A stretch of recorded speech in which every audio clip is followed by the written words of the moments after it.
क्या कुछ फैसले वक्त से पहले ले लिए जाते हैं? क्या कोई इंसान वाकई बदल सकता है? आज की कहानी एक ऐसे रिश्ते की है जिसे वक्त ने तोड़ दिया, लेकिन हालात ने फिर जोड़ने की कोशिश की। ये कहानी है नील और आराध्या की। नील एक साधारण स्कूल टीचर था। छोटा सा परिवार, माँ और एक छोटा भाई। आराध्या से उसका प्यार कॉलेज में हुआ था। दोनों ने घर वालों के खिलाफ जाकर शादी की, लेकिन शादी के कुछ ही महीनों बाद आराध्या को घर और रिश्तों की सादगी बोझ लगने लगी। मैं कोई मेड नहीं हूं जो तुम्हारी माँ और भाई की सेवा करती रहूं। ये उसके शब्द थे जब उसने नील का घर छोड़ा था। नील टूटा नहीं, लेकिन बिखर जरूर गया था। माँ बीमार पड़ी और भाई चुपचाप हो गया, लेकिन नील ने हार नहीं मानी।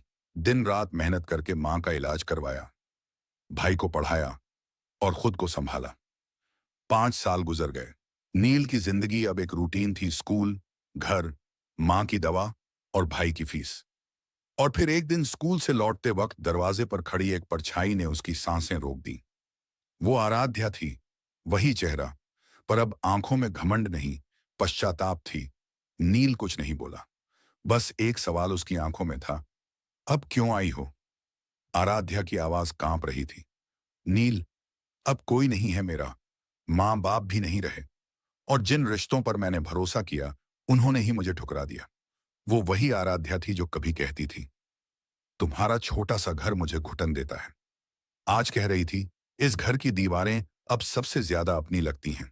नील ने दरवाजा खोला, लेकिन दिल का दरवाजा अभी भी बंद था।